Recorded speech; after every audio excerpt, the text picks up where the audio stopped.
Ele é como o sabão dos lavandeiros, como o fogo do ourives, que vem para purificar, que vem para lavar, que vem para nos arrancar dos nossos pecados. Ele não vem para nos massagear o ego. Ele não vem para dizer o quanto somos bonitinhos, o quanto porque Ele nos ama, nós podemos estar do jeito que queremos estar. Não! Ele vem para nos arrancar dos nossos pecados, para nos purificar dos pecados. Ele vem para nos tirar de um denominador comum, para onde muitos estão caminhando.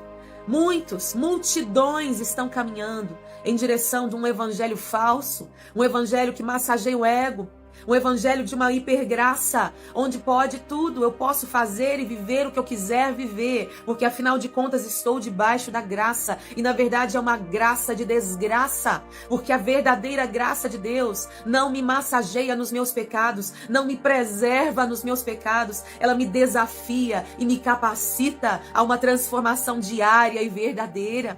A verdadeira graça de Deus não massageia o ego de seres humanos pecadores. A verdadeira graça e o verdadeiro amor de Deus nos tocam e nos capacitam a sermos transformados. Por isso a mensagem do Evangelho não é outra, senão arrependei-vos, porque é chegado o reino dos céus. Arrependei-vos, porque é chegado o reino dos céus.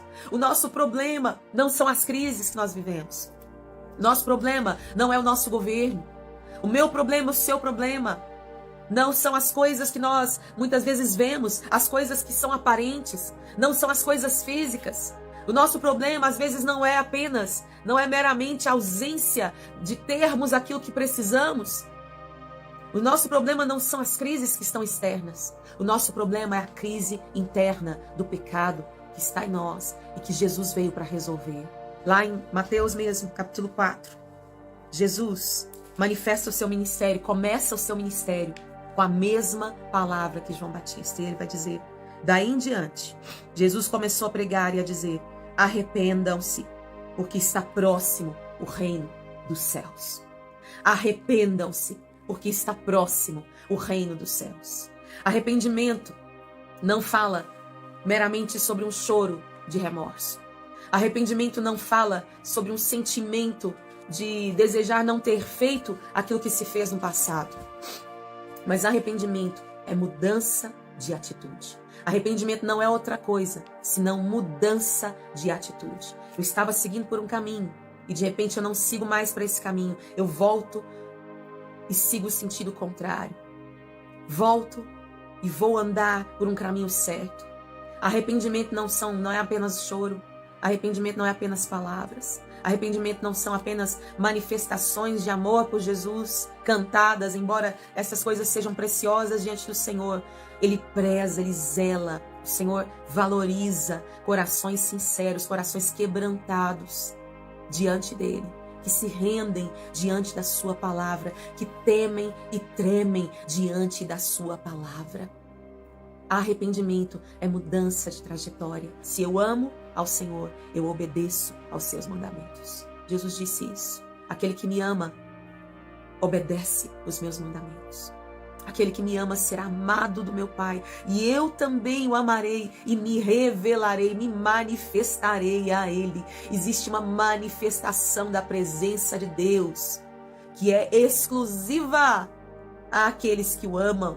E quem ama o Senhor é aquele que o obedece. Que obedece, busca obedecer aos seus mandamentos. Não é na nossa força, mas é pelo Espírito Santo de Deus que mora, que habita em nós. Amor não é bajulação.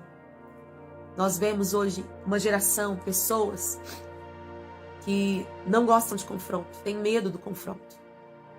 E falam, às vezes, que o confronto lidam com o confronto, lidam com a correção, como se a correção fosse algo ruim, como se a correção fosse preconceito, como se a correção fosse, você está me tirando, você está me desprezando, você está me tratando com desamor, você está me tratando com ódio, o seu discurso é um discurso de ódio. Quero dizer a você que os lábios de mel de muitas pessoas estão levando outras para o inferno porque não estão dizendo a verdade. E a verdade do evangelho, ela pode ser ofensiva para o ser humano, ofensiva para a nossa carne, mas é esta mensagem que vai nos levar a estar neste reino, que vai nos levar a estar com Cristo Jesus para sempre.